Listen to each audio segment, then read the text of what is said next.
Oi, gente, mais um podcast chegando, o Edifique, o podcast da Igreja Batista Pedra Viva. Eu sou Adriana Polizel, seja muito bem-vindo. Gente, ó, eu já vou começar o episódio aqui meio... Estou com o microfone aqui, não estranhem, tá? Mas é porque a gente está recebendo duas pessoas muito especiais aqui para bater um papo com a gente. É o pastor Gabriel, pastora Vanessa. Eles são da Venezuela. Eles têm uma história, um testemunho impressionante. Então, desde já vai lá no seu celular, no Instagram, começa a seguir Coração Missioneiro, assim que fala. Falo bem. Já falou Coração bem. Missioneiro é o trabalho de evangelismo que eles têm. E vamos lá, gente, tem muita coisa aqui que eu estou muito animada para ouvir de vocês. Pastor Gabriel, primeiro conta para a gente da sua infância lá na Venezuela. Eu sei que você é de uma família cristã, o seu pai é pastor, né? Você tem quantos irmãos que também são pastores?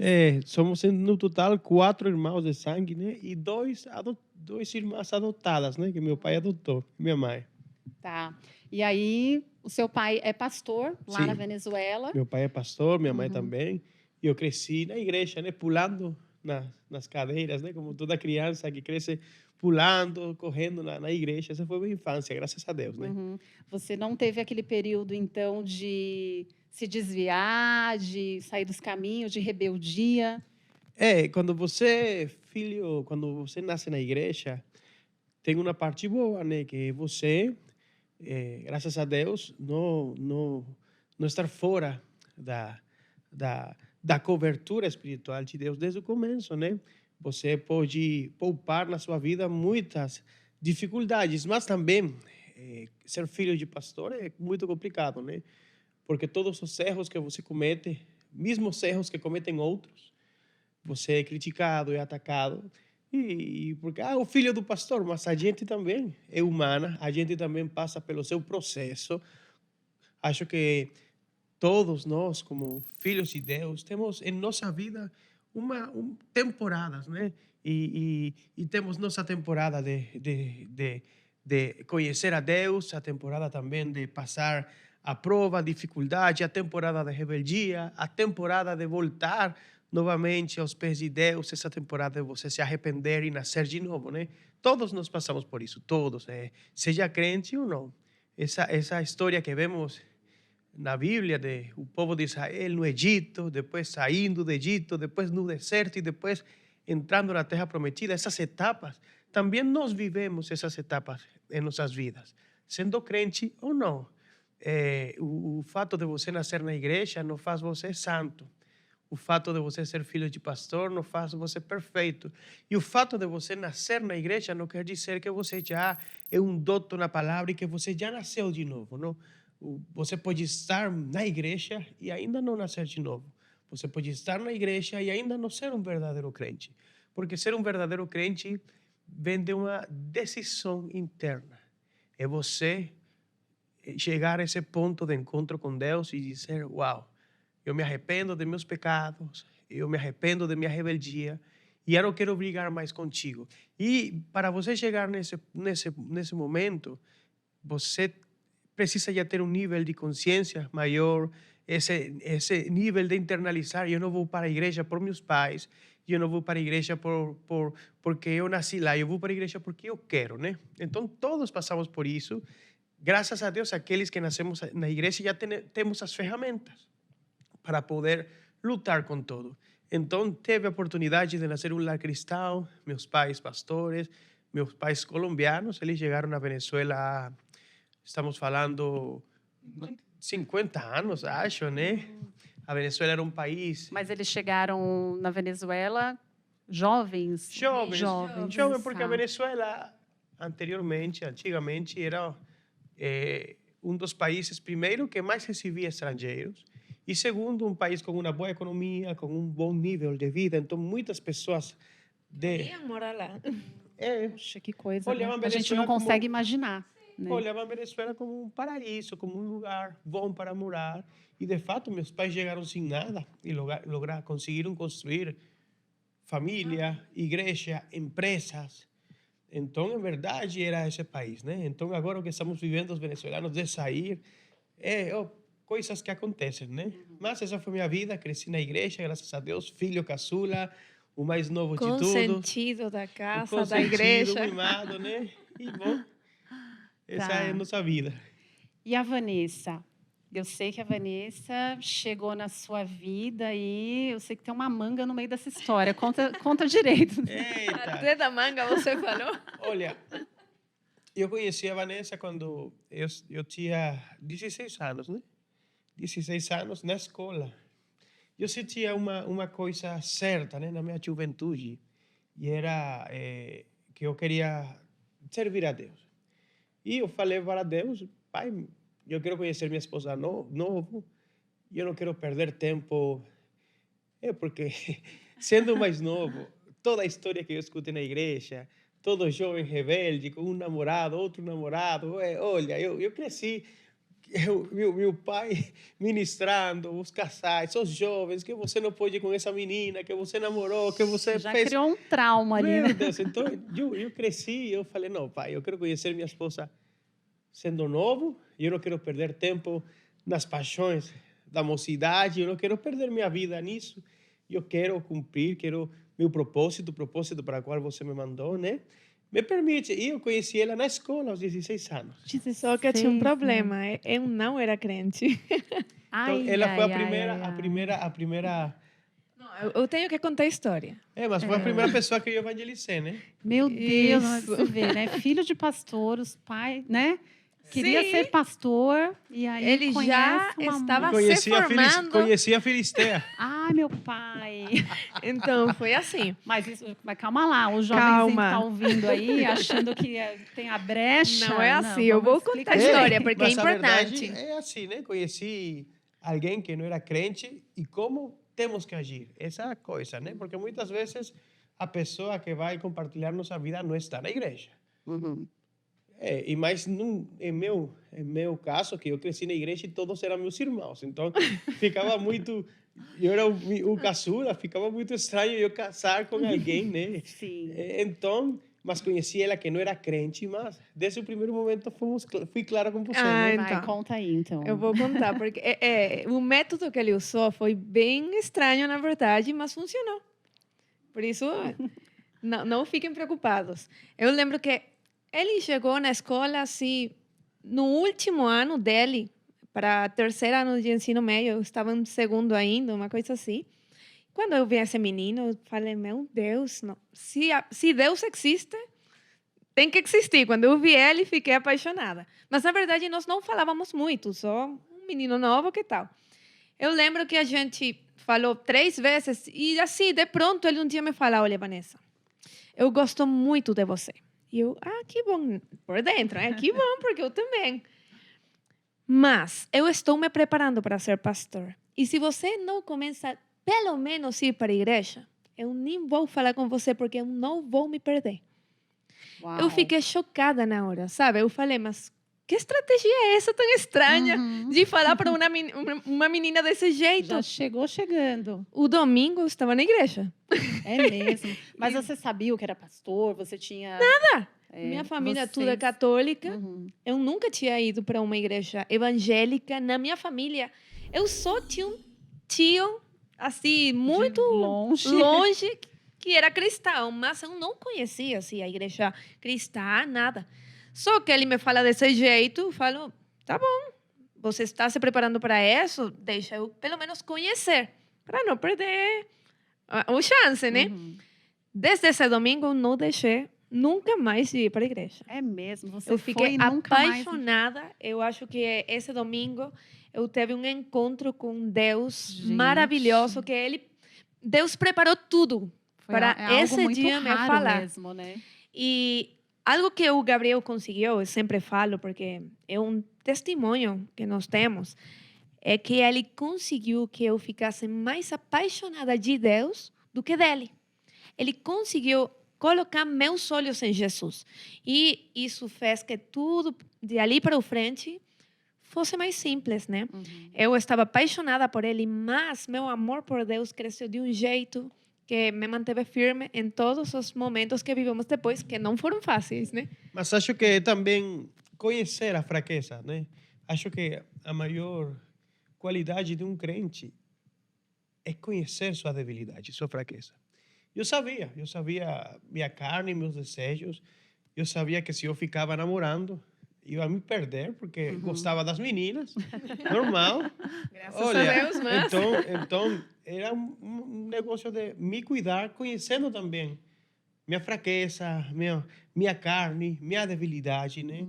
Então eu falei, não, eu não posso continuar falando contigo se você não vai para a igreja, porque depois vou terminar mal, triste por ali, chorando ou caindo, indo com você, e depois é um círculo que você entra, uma roda e você não sai. Uma pessoa passa para outra, né? Quando você entra nessa vida de libertinagem na juventude, de promiscuidade, né? Você fica perdido. E eu lembro que ali na escola tinha uma árvore de manga, né? E ela fazia parte do grupo de dança da escola. Eu fiz balé a minha vida toda. Team leader. Não, era balé, na verdade. Balé, dança, balé. contemporâneo. Ela ficava ali com suas roupas de dança. Imagina, eu estava doido, apaixonado.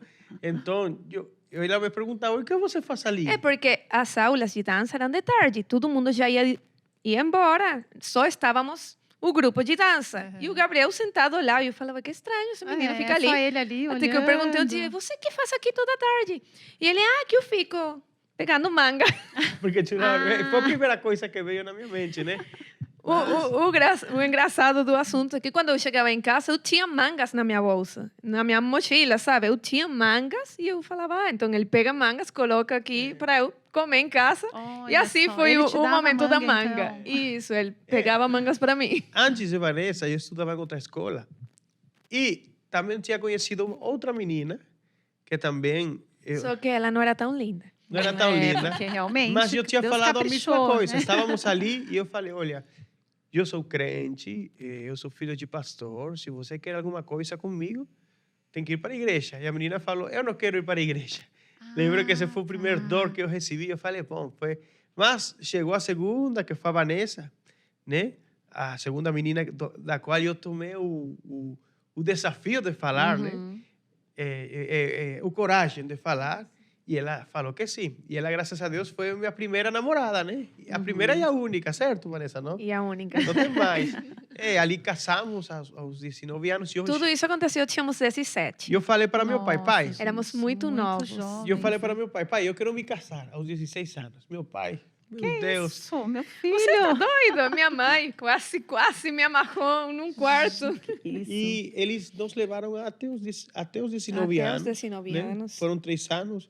Ela foi morar com minha Ali irmã. veio um desafio, né? Porque quando a gente chega no evangelho, quando vem de fora, geralmente a gente enfrenta momentos de dificuldade, de perseguição. Sim. E a perseguição na minha vida veio por parte da minha família.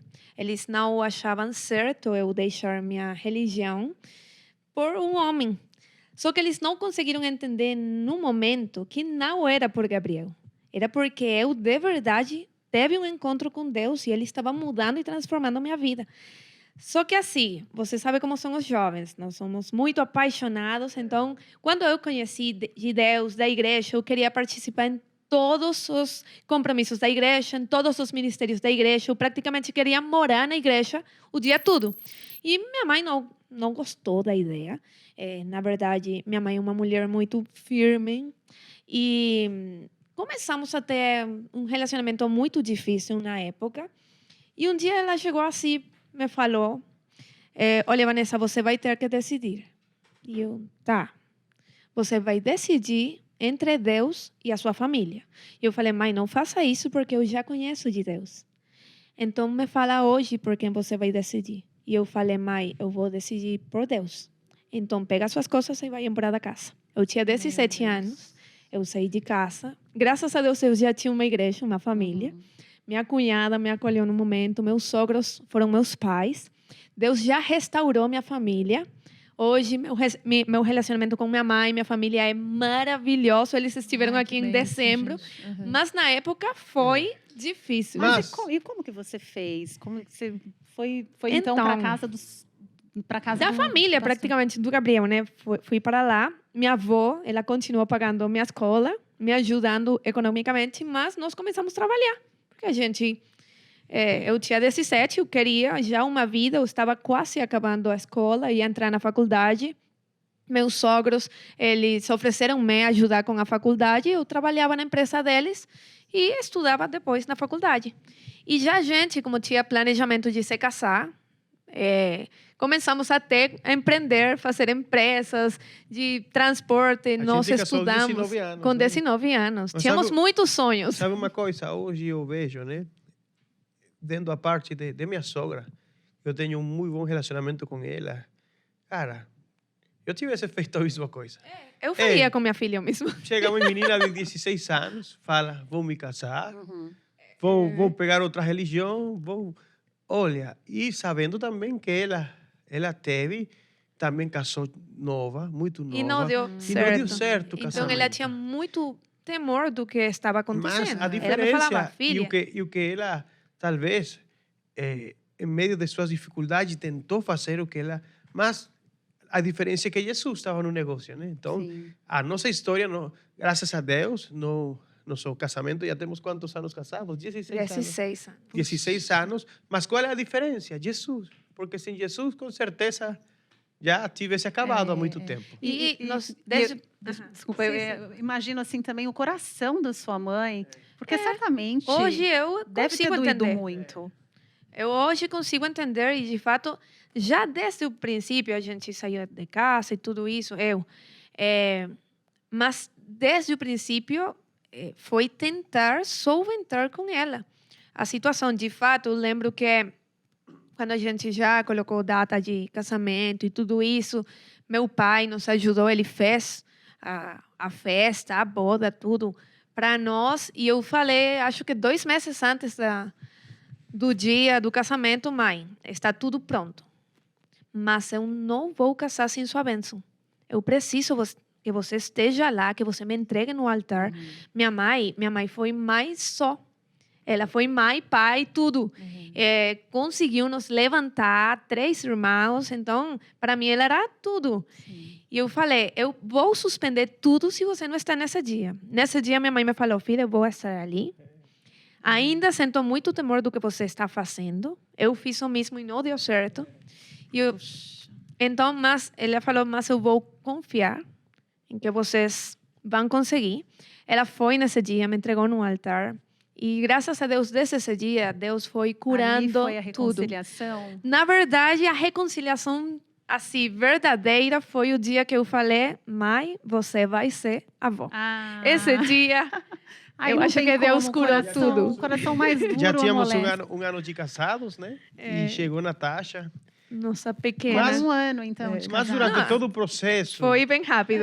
Durante todo o processo, eu sempre entendi ela, né? E longe de ficar chateado, não. eu entendia ela, respeitei muito ela. E eu acho que essa atitude de não brigar, de não, olha, gerou em mim uma responsabilidade, um compromisso de não errar, né?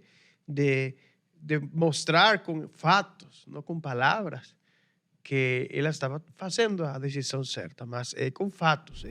Depois de 16 anos, temos um hogar com 3 filhos, estável, em outro país. Eu não sempre he estado ali com meus filhos e vou continuar. Então, acho que isso deu tranquilidade para minha sogra e para a família. Não era eu brigando, que você é do diabo. Não, entender o medo de uma pessoa que passou por sofrimento. Sim. Olha, você vai repetir a mesma história. De fato, eu acho que isso era o que ela pensava, Era né? um medo, né? Mas tudo tem dado certo, porque hoje ela está mais perto de Deus. Meus cunhados, os irmãos dela, a irmã Começaram a ir dela, para a igreja. começaram a ir a uma igreja. Eles são convertidos, então ainda Ainda não, está no estão processo. Já no estão indo na processo. igreja há algum tempinho.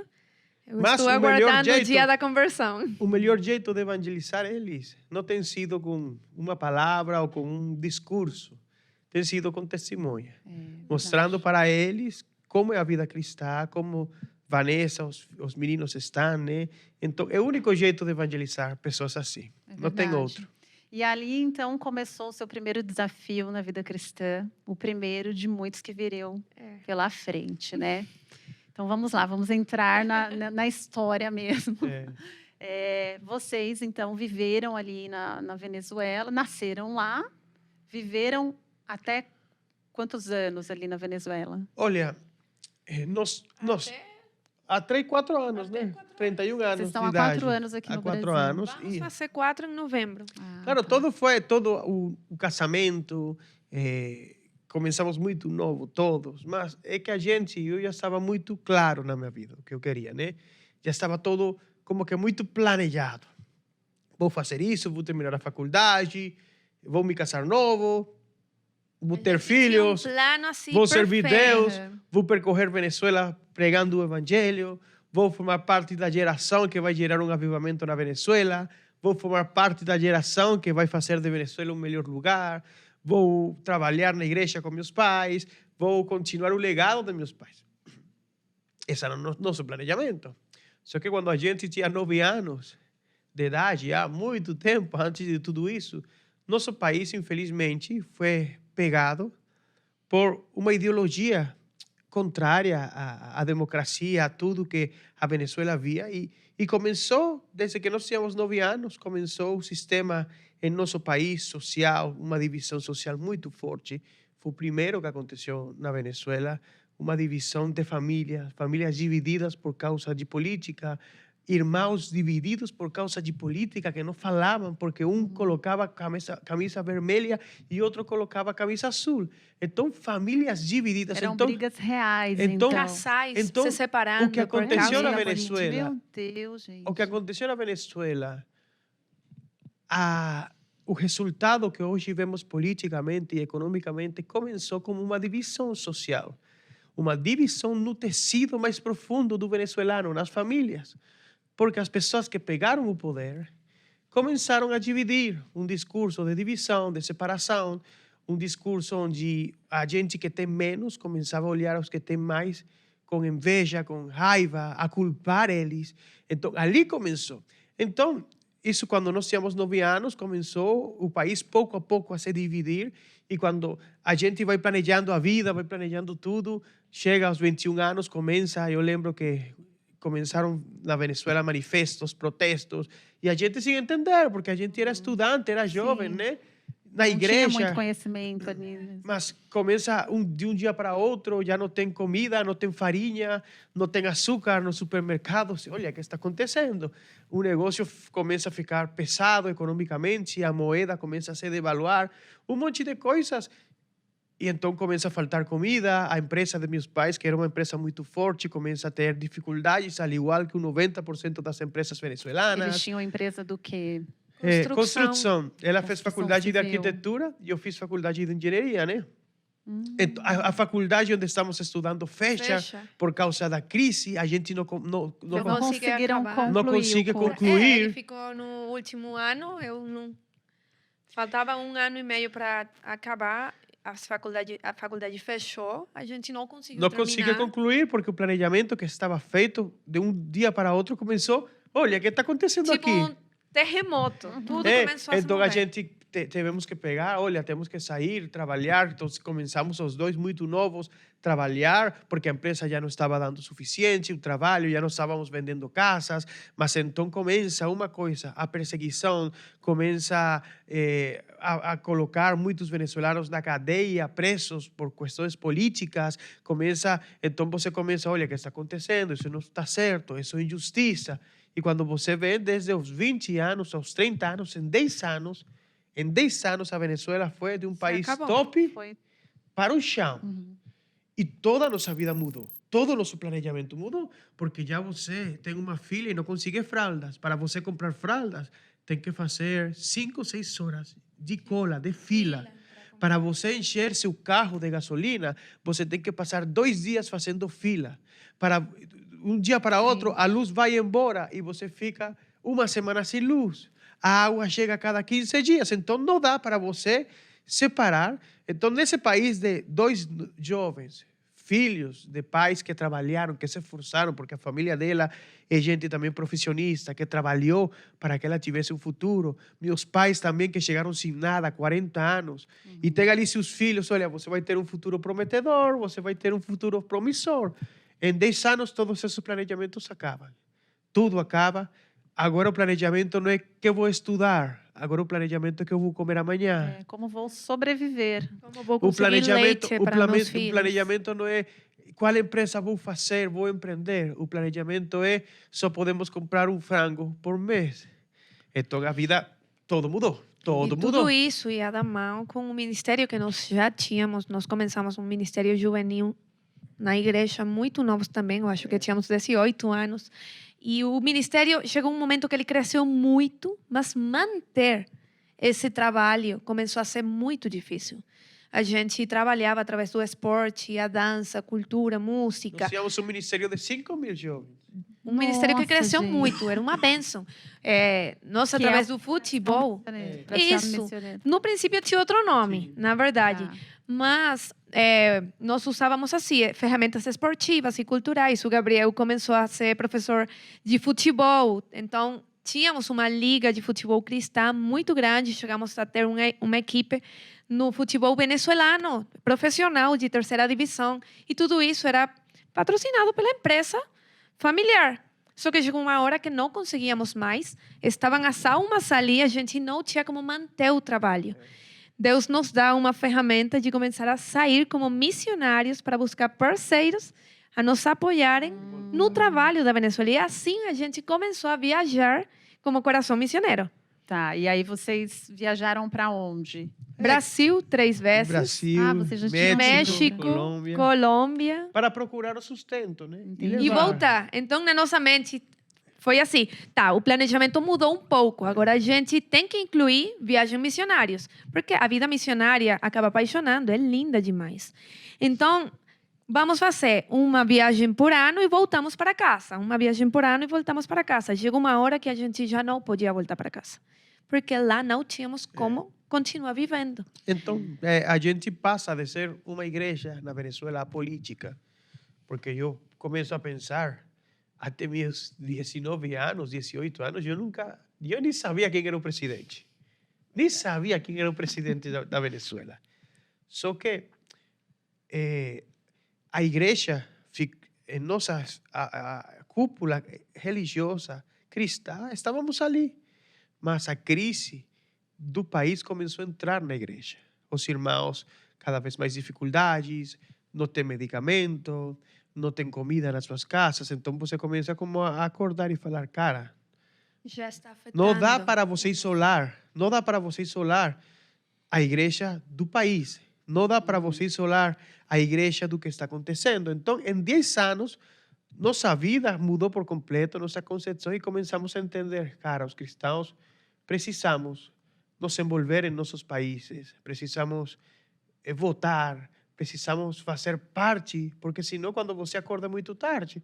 E qual é a consequência? As igrejas estão fechadas, igrejas sendo perseguidas, pastores sendo perseguidos. Espiones nas igrejas da ditadura escutando o que o Porque pastor o sistema fala. implantado é inimigo direto. Quando Sim. você vai buscar a raiz, é inimigo direto da igreja. É. Então, passamos de ser jovens com 20 anos, com um futuro promissor em nosso país, a ser jovens que estavam fazendo fila para comprar arroz. Então, a vida, o futuro nosso, como geração, foi perdida. Nossa geração se perdeu. O Ou futuro, saiu da Venezuela. porque eu estou aqui agora no Brasil, mas eu pertencia à geração venezuelana que ia fazer a Venezuela melhor, a geração venezuelana que ia fazer a Venezuela chegar mais longe. Então, toda a nossa geração perdeu jovens que não terminaram a faculdade, jovens que tiveram que sair do país caminhando pelo mato, pela floresta, como a gente. Então, a crise venezuelana que gerou, que estamos falando que é a maior crise de refugiados do mundo. Estamos falando que o 35% da população do país saiu. É como se do Brasil, que tem 210 milhões de pessoas, saíram 70 milhões de brasileiros. E a maioria dos que saíram foram jovens. Então, um país que ficaram os idosos, as crianças e toda a geração desde o médio foi embora. É uma geração perdida, porque nós chegamos aqui, não conseguimos terminar a faculdade, agora é mais difícil, porque a gente tem filhos e a prioridade é eles, Sim. e você já não tem nada, não tem casa, não tem carro, praticamente nossa geração se perdeu. Ah, que lindo, estamos no Brasil, muito lindo, mas não era o plano. Meu plano era, nessa idade, já ter minha empresa, minha faculdade e estar ajudando muitas mais pessoas. Agora eu estou aqui no Brasil começando, Do zero, Vendo- né? Do zero. vendo o que vou fazer A para gente viver. lembra que chegou uma hora que na Venezuela não dava. Saindo da pandemia, que eu acho que foi difícil para todo mundo, mas para nós lá foi horrível a pandemia. Então vocês saíram de lá em 2020, 21. 2021. Saímos Tava porque- ainda na porque- pandemia. Tava ainda. Antes de A sair, gente chegou aqui eu lembro que ainda eu de estava, máscara. eu estava numa madrugada, para que Vanessa fale como saímos. Eu estava numa madrugada, então já temos 31 anos, já vimos 3 filhos. 3 filhos, Nossa, gente. vimos as consequências do que gerou esse sistema no nosso país, vimos que não conseguimos terminar a faculdade, não vamos conseguir terminar a faculdade, Pelo Não- menos lá. não conseguimos ter uma empresa, não vamos conseguir ter uma empresa na Venezuela nessa condição. Já passaram 21 anos dessa ditadura, pode chegar a 50, como na Cuba. Então ali eu cheguei assim, meu Deus. E ele abriu a geladeira nesse dia. Abri a geladeira, não tem comida e vou ver e tenho 3 filhos pequenos. Então minha pergunta é, tá bom, E agora, Senhor? tá bom, o que e eu que vai perdi. Minha geração perdeu. Mas ele estressa. Meus sonhos se perderam. Meus planejamentos se perderam. E eu não vou continuar porque passamos 10 anos lutando. Eu passei 10 anos nas ruas venezuelanas, fazendo manifestos, protestos. Eu passei 10 anos de minha vida lutando, chorando por uma Venezuela melhor, para que não roubaram meu futuro. Mas aos meus 31 anos falei, roubaram. Roubaram. Agora o que eu vou fazer? Vou ficar aqui e vou condenar meus 3 filhos o mesmo? Eu falei para a Vanessa, para meus pais, com todo o dor da alma, porque E eu não posso voltar à Venezuela. Eles não, Eu podem, queria falar disso. eles não podem sair da Venezuela. Eu não sei se vou voltar a ver meu pai novamente. Gente, Ele já é um homem maior de 70 anos. Pai, temos que pensar em seus netos. Vamos condenar Natasha, Vitória e Samuel a essa vida de fracasso, porque é uma vida de fracasso. É uma vida de você não terminar, não fazer, não fazer. E que traz e sentimento de fracasso na Sabe, gente. você sabe o que é um jovem, uma jovem de 31 anos? Que sua vida seja fazer uma fila para comprar frango. É triste, gente. sim, gente, dá E um tudo dó. isso se juntou, não dá para imaginar. que colocamos tudo, acho que numa balança. A gente continua aqui lutando, ou pensamos em sair, damos uma oportunidade para nossos 3 filhos e ajudamos a poupar dinheiro para continuar mantendo um ministério. Porque será outra, a gente ainda tinha um ministério que manter. Nós temos lá quase 800 crianças que estão sendo atendidas por nosso ministério lá, nossa igreja lá. Então, começamos a colocar na balança. Se a gente sai, talvez consiga mais ajuda do que a gente faz aqui. Então, tudo se juntou e numa semana a gente fez uma mala e saiu caminhando pelo mato. Porque para eu chegar. acredito Sem que nada. vocês devem ter passado também por uma crise de fé. Foi. Fé existencial, de vida. Tudo. Depressão, Depressão. ansiedade, perguntas, até ficamos bravos, sabe? Eu imagino. Foi gente. muita Chateados coisa com tudo. junta. Com o Senhor, o que ditador, aconteceu? Com o outro, com todo mundo. Aham. Meu Deus. Porque eu não vi. dessas promessas que você fez, o que Mas, aconteceu? O que aconteceu? Meu E pai... por que, né, aqui? Por que Porque é o meu país? Por que com a gente? Por que não lá em sei lá onde? Tínhamos 9 anos, quando outros escolheram Eu esse não destino escolhi para a essa gente. história. E é importante de falar, porque eu acho que a gente, como adulto, responsável, quando vai decidir o futuro do seu país, não tem que pensar somente na gente, sino nas nossas gerações. Eu não decidi o que Venezuela está vivendo hoje. Eu tinha 9. Mas eu lembro minha mãe chorando frente a uma televisão, falando, filha, os assassinos e ladrões não podem governar. Venezuela vai acabar. Eu tinha 9, para mim era... Tá bom, mãe, continuei brincando com a Barbie, sabe? Eu não entendi, mas eu vivi as consequências. Hoje minha família está espalhada pelo mundo. A família do Gabriel está toda na Venezuela, a minha não. A minha mora uma parte na Europa, México, Estados Unidos, Colômbia, Chile, em todo lado. Para nos reunir de novo, vai ser Mas muito qual é o difícil. sacrifício de estar lá? Meus pais são diabéticos e eles têm que escolher qual dos dois coloca insulina, porque não dá para os dois. Gente. Qual é o sacrifício que não tem medicamentos. O sacrifício é que meu pai me chame um dia, me ligue um dia, minha mãe, às 5 horas da manhã, e me fale: Gabriel, seu pai tem um acidente ABC. um acidente vascular cerebral. Tem que conseguir $2.000, porque lá fora está a ambulância e não tem gasolina. Se queremos salvar seu pai... Comprar gasolina para levar seu pai para o Então, hospital. eu estando aqui no Brasil, comecei... né? Mas, então, Desesperador. comecei a entender por que sou no Brasil. Porque tem acontecido isso muitas vezes e nós somos que conseguimos ajuda em igrejas. De fato, aqui nós começamos a visitar igrejas e temos para nosso trabalho parceiros missionários e de tudo que coletamos, o 40% vai para lá. Por exemplo, meu pai agora que tem um problema de tensão muito forte, não conseguiu medicamento, ele comprava um medicamento $100 para 15 dias. E eu consegui comprar para ele e mandar com $500 o tratamento para 2 anos. Então, estou entendendo agora por que estou no Brasil. Né? Meu filho foi diagnosticado com diabetes tipo 1. Foi muito difícil de entender. Meu filho foi diagnosticado com diabetes tipo 1 e se ele não estivesse no Brasil, senão na Venezuela, ele não estaria vivo agora. Porque lá não eu tem vi isso. um vídeo de vocês no Instagram. Claro, isso agora. Isso agora, mas quando a gente chegou, foi assim, sério. A gente caminhava pelo mato com as malas. Pois é, eu quero saber como foi esse trajeto de Então, vocês. nós na Venezuela morávamos numa ilha do Caribe, linda, maravilhosa, perfeita. A porta estava um mar ali. Um mar ali de frente. ao mar. Uma isla do Caribe, uma ilha, né? A gente pegou o barco e chegou até terra firme. E ali começou um trajeto de ônibus, táxi, até chegar na última cidade, a que ficava mais próxima da fronteira com o Brasil. Porque é um país sem lei. É um país onde a polícia, nós chamamos de alcabala, se fala, posto de polícia, eles estão no meio de Se nada. eles acabam percebendo que você está saindo da Venezuela, eles podem prender você, não podem isso. tirar No as meio. coisas, o dinheiro. No meio do caminho, eles vão pedindo dinheiro, pedindo outro. Se você quer, Então a gente tem que esconder se o você dinheiro. quer o permisso para viajar, tem que pagar. Então, um país com um medo muito forte. E a gente com 3 bebês. Tem com um 3 lugar que se pequenos. chama a Gran Sabana, que é um lugar... tem um filme de Disney que é... Up. É um filme de um homem muito maior que ele vai voando com sua... Com uma caça com balões, você... Não conheço. Bom, o Salto Ángel em Venezuela, é a Gran Sabana, um lugar maravilhoso, é a cachoeira mais alta do mundo e não tem nada. Ali o ônibus quebrou, não tínhamos outro ônibus, tivemos que caminhar. Só estava vocês? Não, tinha muitas pessoas saindo. Estamos falando que diariamente ali estão Sai saindo... muita gente. Tem, Até hoje. Eu acho que quando ficamos perto de eleições presidenciais, as pessoas acham que vamos ganhar, então ficam.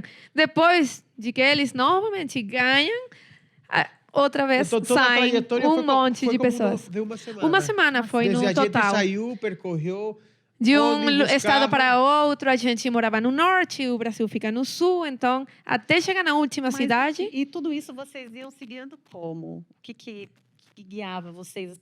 Como que vocês sabiam o caminho? Não, a gente chega até uma terminal, pergunta qual ônibus vai para a cidade que continua. Você tem que pegar aquele, tá? Pegamos aquele. E agora qual ônibus? Não tem, agora é táxi. Vamos pegar o táxi. Que ficamos uma noite perguntando. Ali, uma noite ali, porque não chegamos tarde, tem que aguardar amanhã e o dia seguinte ver se o dinheiro dá, se não alcança. Meu Deus, tudo que nós tínhamos... E alimento, né? Vocês devem ter levado alimento. E com 3 filhos.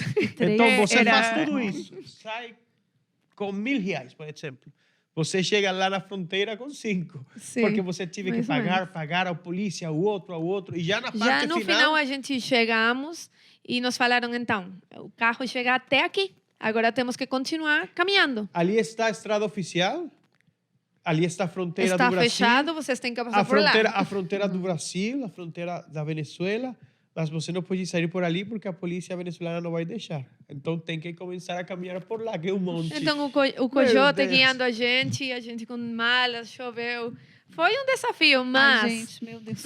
ali a gente Registraram. tá tudo. Temos tudo. vídeos de nós caminhando pelo mato até que chegamos aqui. Eu lembro que, assim, a gente sube tipo uma, não sei como se chama aqui, uma subida assim, de terra, montanha, assim, uma mais montanha. pequena. A gente fica olhando para trás, a última imagem do nosso país, chorando, literal. E do outro lado, assim, a bandeira do Brasil enorme. Eu acho que foi o momento mais difícil para nós, porque era o momento da despedida. Mas algo que para mim foi muito lindo, e eu acho que sempre falo isso para os brasileiros, é chegar e ter a polícia do Brasil abraçando a gente. Tinha a E Operação falando, Foram Acolhida. recebidos, bem-vindos, com abraços, Gente, bem-vindos que incrível. ao seu novo país. Assim, para Estava, mim estava a foi... Operação Acolhida. Nossa. Nós chegamos no ano 2021, né? 21. Novembro de 2021. Estava a Operação Acolhida e nessa Operação Acolhida tinha atendimento médico, atendimento vacinas, Nossa. odontológico, nutrição. Tinha Até dormitórios. até dormitórios que tinha capacidade para 2.000 e E tinha tinha 6.000 5.000, e ainda tinha 10.000 fora por a quantidade. Mas o atendimento, você vem de um país onde a polícia te persegue, onde a polícia te rouba, e chega a um país onde a polícia te abraça. Te abraça, Cara, gente. que O tá contraste acontecendo foi aqui? tão forte. Aham. Foi. Vocês foi não difícil. imaginavam, então. Não sabia que ia ser Foi assim. um presente de Deus mesmo. A Operação Literalmente. Acolhida foi uma bênção para nós. E ali, E será que ainda existe essa operação? Na Não verdade, tem vários ministérios que estão lá. Eu Mas acho que continua, porque isso era junto com organizações mundiais, Ah, tipo tá. Unicef, que estavam lá. Não sei se hoje continua do mesmo jeito, na verdade. eu lembro que nessa Mas- época eles pegavam, tratavam os venezuelanos e mandavam para algumas cidades do Brasil, né? Tinha avós e todo. Era o único país. Que estava recebendo brasileiros Eu desse vou falar jeito. isso porque é muito forte. A Venezuela, nesse momento, e a Latinoamérica, todos eram governos de esquerda. O único governo de direita era o Brasil. E todos os governos de esquerda estavam rejeitando venezuelanos. O único governo que estava aceitando venezuelanos era o governo de direita. Meu Deus, gente. Que coisa Então- louca. Como assim? Porque para eles... Porque Não faz para eles não se interessam de receber pessoas de um governo de esquerda que deveria ser bom, né? Seria tipo fazer uma publicidade ruim para o que eles acreditam. Então, como era se muito... vocês fossem rebeldes. mas né? forte. Isso, Venezuela é maravilhosa, não sei por que estão A fugindo. xenofobia era muito forte. Falando de venezuelanos que saíam caminhando da Venezuela, 3 meses caminhando até o Chile e eram rejeitados na porta. Então, 3 meses então caminhando, o problema qual era? O problema é que você está num país que não pode viver e a maioria dos países... Não querem te receber. Então, a situação dos E eu venezuelanos... entendo até, porque saíram 9 milhões de venezuelanos. Era muita gente. Muita E os países gente. não têm as condições para receber tanta gente. O Brasil, porque é o gigante da América. Hein?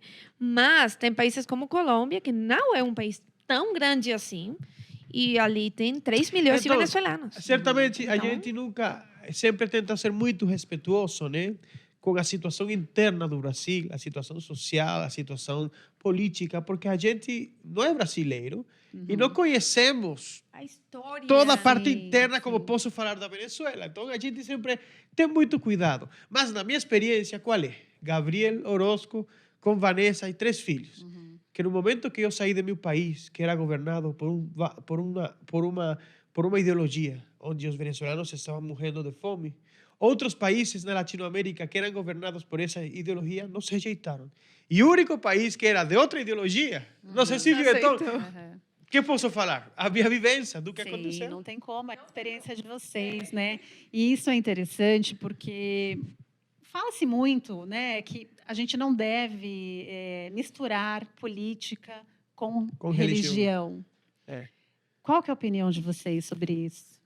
No ano de 1999, lá na Venezuela, tem um congresso muito grande, em um estádio grande, Congresso de louvor. de muito louvor. Iam os Benny Hinn, sabe quem é Benny Hinn? Sim. Iam os mais grandes ministros do mundo. E ali, no ano 99, os cristãos com essa tendência, a igreja não pôde se envolver em política, estava ali envolta em seu trabalho, em seus congressos. Mas enquanto a igreja estava isolada, fora dali, nesse mesmo ano, nosso país estava sendo pegado por uma ideologia satânica contrária à igreja. E a Qual foi o igreja não resultado? percebeu. Qual foi o resultado? Hoje já não tem mais congresso. A maioria dos pastores que eram líderes desse congresso estão fora da Venezuela, suas igrejas fechadas, porque seus membros tiveram que sair fugindo. Então, certamente, tem que ter uma separação na atualidade entre que um Estado que respeita os diferentes poderes e tem uma separação de poderes e onde todo mundo, aquele que é político, tem que estudar para ser político e tem que se preparar. E o pastor tem que ter seu trabalho. Sim, ele Mas estuda pra isso. você, o cristão, o advogado é cidadão, o médico é cidadão, o engenheiro é cidadão, o macumbeiro é cidadão. O cristão também é cidadão. E também temos o que direito, a conhecer. responsabilidade de defender. Então, uma coisa é que eu coloque na minha igreja, vamos levantar Vamos botar todos por... Mas não outra é isso. coisa é Nem é sobre eu isso. formar minha igreja e falar, olha, jovens, Se preparam. há mais de 100 anos começou... Parem para votar, né? há mais de 100 anos começou lá na União Soviética um senhor que se chamava Karl Marx, que falava que a religião era o ópio dos povos. E ele falava que a igreja e a religião tinha que ser eliminada da sociedade. E essa mesma ideologia é aquela que está tentando pegar o seu país. Então, a igreja tem que formar, tem que capacitar. Muito forte, muito presente nas universidades. É. E não só nas universidades, nas escolas Então é públicas. isso. Na escola da minha filha, escola particular. A Ah. gente vê professores ali, né, tentando de forma muito sutil, vindo com as suas ideologias. Sim. É. Isso é uma coisa que eu falo muito com a minha filha. Né? A gente tem que preparar os nossos filhos para eles serem atentos a esse tipo de discurso. É. Então, Independente da idade. então né? nós, Independente. nós como anos. cristãos temos, quando você nasce, quando você é um verdadeiro cristão, você tem uma consciência da justiça muito importante.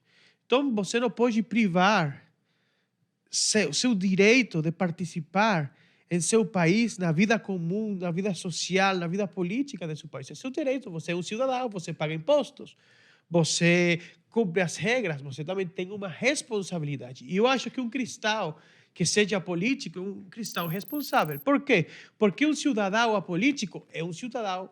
Irresponsável. Por quê? Porque na Venezuela, quando ganhou essa ideologia no ano de 1999, que destruiu meu país, estamos falando que aquele que se tornou presidente e destruiu, que fez o que fez, que não vou falar o nome, mas vocês já sabem, ele ganhou com 3 milhões de votos. Esse dia, 4,5 milhões de pessoas não votaram. Então, falava Martin Luther King, eu não tenho medo dos maus, eu tenho medo do silêncio dos bons. Então, um cidadão não pode ser apolítico. não Um dá pra cidadão, ficar porque em seria cima do muro. irresponsável. É E com a seus Bíblia fala filhos. disso também. A Bíblia nos fala várias coisas. Quando o justo governa, o povo se alegra. Sim. Então, nós temos que garantir que tenha justiça nos É, governos que- dos nossos países. Além disso, olha, nós vemos na Bíblia como Deus guiava aos povos para eles terem um rei e um sacerdote. E o sacerdote, ele falava de parte de Deus para o rei quando fazia uma coisa errada. Então, hoje, como pastores, como líderes, como cristãos, pessoas de consciência da palavra, temos que falar quando estão acontecendo coisas erradas. Não podemos continuar com medo. Porque enquanto nós calamos, o inimigo continua avançando. Eu sempre falo, desde Venezuela, porque foi o que nós vivimos, nós falamos tanto desde o púlpito, desde o altar, a política do diabo, que o diabo pegou a política do meu país e destruiu o meu país. E enquanto isso, nós ficamos calados. Enquanto os cristãos continuamos calados, o inimigo continua avançando na política, no governo, nas faculdades, nas escolas, na televisão. Hoje não podemos pregar nem nas escolas. Então, não podemos continuar desse jeito. Então, a gente tem que falar e se O posicionar. resultado do que você vê hoje, uma família de venezuelanos no Brasil, o resultado de que tenha a maior crise de refugiados do mundo, é qual? É que, infelizmente, a maioria da população venezuelana, incluindo pastores, cristãos, evangélicos, a maioria da população venezuelana do ano 1999 foi responsável com o futuro de seu país e não saiu a votar, não se interessou, foi apolítico. Então, você como brasileiro tem uma responsabilidade. Não pode ser apolítico. Você tem que investigar quem vai governar, quais vão ser as leis, que está acontecendo com o orçamento público, o que está acontecendo. É sua responsabilidade como cidadão. Nos formar Além em todas disso, as áreas, né? Além disso, a responsabilidade cristã. Porque a Bíblia fala que a verdadeira religião é cuidar das viúvas e os órfãos e se manter limpo do mundo, incontaminado do mundo. Então, ali está falando que a religião tem dois fatores. O fator religioso e o fator social. O fator de intervenção, de trabalho em nossa sociedade. Então, crente ou não crente, tem que se envolver na política, em seu país. O que está acontecendo? O que está fazendo? Qual lei vão aprovar? Tem que se envolver. E se crente, ainda mais. Porque temos um mandato de parte de Deus de trazer justiça a nossos países. Temos um mandato de parte de Deus de cuidar das viúvas e dos órfãos. Temos um mandato de parte de Deus de trazer seu reino na terra. E trazer o reino de Deus, venga, o Pai Nosso, né? Venga para nós seu reino. No espanhol, eu sei, no brasileiro ainda, venga a nós tu reino. Isso significa que o reino de Deus se estabeleça em nossas vidas, em nossos países. E não é somente religiosamente. O avivamento que estamos aguardando não é somente dentro das igrejas, não é somente para o pastor e suas 5 ovelhas, é para as escolas, as faculdades, as prisões, tudo, as ruas, os empresários. Esferas, né? O avivamento tem que ser completo, tem que abarcar nossos países, porque quando nós vemos na história da humanidade, os países protestantes, os primeiros países protestantes que se desligaram, né, da Igreja Católica e se tornaram protestantes, eles foram avivados em tudo. Ciências, arte, conhecimento, as maiores faculdades nasceram. Você vê os cientistas que descobriram grandes descobertas da humanidade, tinham influência cristã. Então, o avivamento não é religioso somente. O avivamento não é no congresso, fazer que as pessoas fiquem no chão chorando. Isso tem uma mentalidade muito curta. O avivamento é ver nossos países com um melhor sistema de justiça. O avivamento é ver que tenhamos menos crianças nas ruas, fazendo coisas erradas aos 12 anos. O avivamento é que as viúvas tenham um dinheiro para comer, porque meu país, minha mãe, recebe por aposentadoria $1 Por mês. Gente do céu. Estamos falando que na Venezuela o salário de um venezuelano é de R$20 e um frango tem um valor de R$40. Então, você não acha que Deus sente dor pelos seus filhos que estão passando fome? Deus não sente dor pelas crianças que não têm o que comer? Ele nos ama. Ele não é um Deus que a igreja está lotada, glória a Deus, que lindo. Não. O avivamento é para todos os estratos da sociedade. E nós, como cristãos, temos que levar essa bandeira de avivamento para os nossos países. Seja cristã, faça parte de minha igreja ou não. Mas o avivamento é para todos, para que o nome de Deus seja louvado. E então, de nossas igrejas possam ir saindo pessoas, empresários, médicos, advogados, formar nossos filhos para que sejam políticos, pessoas de bem. Por que não podemos? Esse é nosso direito. Infelizmente, o melhor trabalho que tem feito o diabo com a igreja é isolar ela. Tem conseguido isso. É o melhor trabalho. Calando, O diabo, né? o diabo está se posicionando. o diabo está feliz vendo os cristãos somente de congresso em congresso. Deixa eles lá se matarem, Eles. né? Isso, mas Porque não parece é. um circo mesmo que a gente É. está vivendo hoje, É. né? Parece um circo. A gente fica, meu Deus, o que está acontecendo? E como você não tem... E a gente se questiona, será que o nosso país está... Graças a Você Deus. quer perguntar isso? Olha,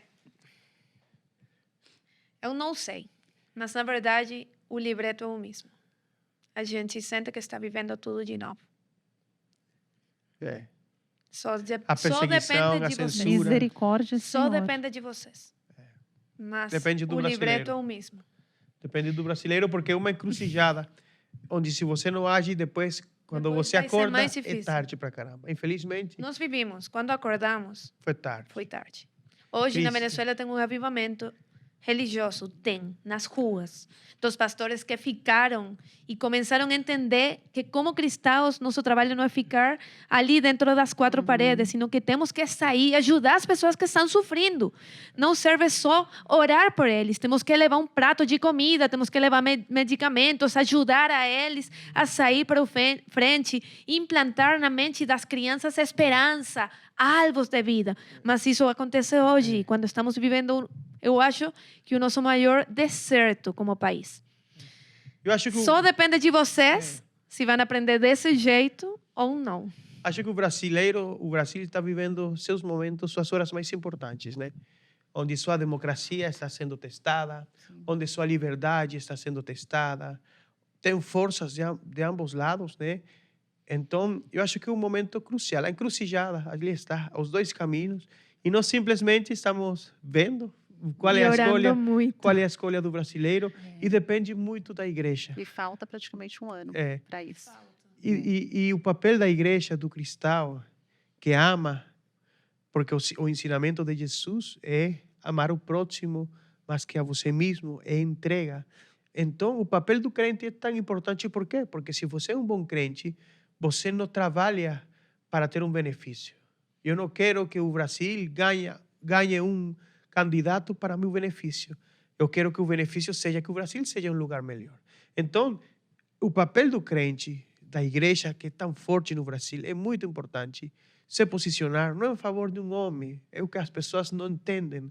Não é um homem, gente. não é um candidato, Não é a não é um pessoa. candidato. É um É sistema. o sistema, É a favor, ideologia. é a favor do plano de Deus para o Brasil. E de ver- Porque em ditadura não é possível a igreja estabelecer o plano de Deus. Porque na Venezuela iguais. as igrejas estão fechadas, tem espiões, não tem liberdade, não pode falar. A liberdade que hoje tem a igreja brasileira somente é possível nesse sistema. Se o sistema troca para onde estão tentando levar, acabou. Então vem uma economia de guerra, né? Vem um sistema de guerra, você voltar a louvar lá nas cavernas, como faziam os primeiros cristãos. Hoje Mas na por Venezuela quê? temos igrejas nas quadras, nas ruas, debaixo de um árvore. Mas com E medo. está bem, vai surgir um avivamento disso, mas a gente poderia ter Qual é vivido o diferente. custo? Qual é o custo? Quantas pessoas morreram? Quantas crianças passando fome? Vale a pena levar? O povo de Israel poderia ter entrado em poucas jornadas. Tinha que aguardar vivo. 40 anos. E E quantos vivo. entraram?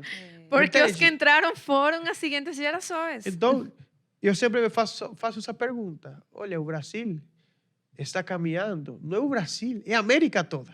Porque eles são você olha a Colômbia e a mesma história, Chile. Então, se o brasileiro permite, vão chegar. É o brasileiro que se posiciona e evita. Mas o livreto é o mesmo, já nós vimos. É o mesmo da União Soviética, de Cuba, que tem mais de 50 anos nisso, da Venezuela, que já tem 25 anos. O livreto é o mesmo. Se você permite, eles vão entrar e vão pegar tudo. Então, não tenha dúvida de que a Venezuela, de que o Brasil pode se tornar o que aconteceu em outros países. Não tenha dúvida, porque o livreto é o mesmo. Eles são um bloco. Eles estão trabalhando em unidade para evitar o avivamento de Deus em nosso continente. Então, é o tempo que o Brasil está em suas horas mais importantes, em suas horas onde tem que Decisivos mesmo. decisivas. Agora, nós sim temos uma certeza. Se o Brasil se levanta, Brasil sempre foi chamado o gigante de América. Se esse gigante aqui se levanta, vamos vencer na Latinoamérica toda. Vamos vencer todos. E se a gente for ver Só- a força do cristianismo aqui no Brasil, A É por verdade- isso. é tremendo. São a maior Isso, igreja. A verdade me dá Tremenda. muita mais tranquilidade porque a igreja brasileira, forte. muitos líderes têm se posicionado. É verdade. Tempos e não podemos, não temos nada que reprochar para nossos líderes. Seja que você goste ou não de Ferreira, de Silas Malafaia, mas estão ali. Agora o povo é aquele que tem que apoiar e tem que bancar e tem que dizer à igreja. Então, os líderes estão ali, a dificuldade está em frente, mas acho que o povo crente do Brasil tem acordado muito, acho que Deus está Amém, agindo gente, em nome e de acho que Jesus. nosso continente vai ser avivado porque já sabemos quem vai ganhar. Sabemos o que vai acontecer. O Brasil, Sabemos o final da história. o Brasil vai ser avivado. Só a escolha é a seguinte: vai ser avivado em nossa geração ou em 5 gerações. O plano de Deus vai ser levado. O plano de Deus vai se cumprir. Na Venezuela também. Meu país um dia vai ser livre. Talvez em 100 anos, não sei. E eu tivesse gostado que fosse minha geração. Então, a pergunta que o brasileiro tem que se perguntar: o Brasil vai ser avivado, vai ser uma terra de liberdade, mas vou ser eu responsável de gerar isso, ou vou deixar que muitos sofram e se levantem por lá outra nova geração? O plano de Deus vai ser feito em 12 jornadas ou em 40 anos. Então, eu tenho certeza do que Deus vai ser para o Brasil, mas minha oração, meu coração é que o brasileiro fale: agora é o momento. E se levante e seja protagonista da história. Eu falo por mim, gente, eu não gostaria de começar de zero novamente. Eu já quero ficar no Brasil, eu já amo o Brasil, por favor. Eu não quero fugir de novo. Não, e vocês estão sendo muito usados, gente. Principalmente nas redes sociais. Eu conheci o trabalho de vocês pelas redes sociais. E me chama muito a atenção a família de vocês, a coragem que vocês tiveram. E a família de vocês, a forma como vocês lidam com tudo isso, junto com as crianças também. Daqui a pouco elas vão entrar aqui e podem ir posicionando as crianças. Crianças lindas, cada uma com dom. Que vão crescer aqui, porque a gente já escolheu morar no Brasil, escolhemos esse país. Mesmo que a Venezuela mude, ou mesmo, tomara que seja o ano que vem, o mês que vem, mas a gente vai ficar no Brasil. Nós lutamos muito com isso, né? Mas Deus já falou para nosso coração que temos que abraçar a terra brasileira como nossa. Foi o lugar que Deus trouxe. Não dá você viver aqui. Até um pouquinho verde e amarelo aqui. Eu estou vendo que a sua filha mais velha, acho que já o sotaque até já está ficando abrasileirada já. Eu vou pedir então para que eles venham aqui, para que vocês que estão assistindo possam ver essa família, gente. Vamos ver aqui para trás. Vamos ver aqui no vídeo. Natasha, ela tem 15 anos. Tá. Vitória, ela tem 12 anos. E Samuel, ele tem 9 anos. Você vê que família linda, abençoada. Gente, não tem como não se emocionar com a história de vocês. Eu nem vou ficar falando muito, porque senão eu vou chorar. Porque não deve ter sido fácil. Né? Mas vocês são corajosos e vocês têm feito a diferença. Que Deus continue prosperando o trabalho de vocês, né? As crianças. Vocês estão vendo o exemplo dos pais de vocês, de coragem. E é isso que Deus nos chama, né? Ai, estou emocionada, gente. Eu sou chorona. O pessoal aqui já me conhece. Eu não consigo... A gente não pode, não tem como a gente fingir, né? Fingir que nada está acontecendo e aprender com a história. Né? Então, que tenhamos essa sabedoria, que tenhamos o discernimento do Senhor mesmo e o senso de justiça, que Ele nos chama para isso. Essa é nossa oração, que nossa história e a história de milhões de venezuelanos possa mostrar para o brasileiro o resultado das duas escolhas. Uma escolha traz sofrimento, a outra escolha permite o plano de Deus avançar. A gente agora está aprendendo a amar o Brasil, aceitou o Brasil, mas nunca a dor pelo nosso país passa, nunca. Sempre está ali essa tristeza, mas tristeza gerada pela mesma escolha dos venezuelanos. Não podemos culpar a Deus, não podemos culpar o ar, o inimigo. Não, somos nós. O resultado da nossa escolha, de nos posicionar, de amar nossos países, de falar não. Isso não é de Deus. Esse sistema, isso que você está fazendo é errado. A Bíblia fala, não vou permitir isso. E nos posicionar em favor das futuras gerações. Então, que nossa história sirva para que o brasileiro possa ver um espelho, um caminho, uma má escolha, apatia, a política. Não me interessa com o que está acontecendo no meu país. Outra escolha, olha, vamos ter o Brasil livre, vamos fazer o plano de Deus acontecer em nosso país. Amém. Para que nossos filhos possam ser felizes nessa terra, né? Os filhos de vocês, as minhas filhas, né? Então, bora se posicionar, meu povo, né? Amém. Gente, muito obrigada, que Deus abençoe vocês. Então, não se esquece, gente, lá no Instagram, Coração Missioneiro.br, para vocês acompanharem aí o dia a dia deles, agora que vocês conheceram a história. Tá bom, gente? Muito obrigada, que Deus te abençoe e até o próximo. Amém.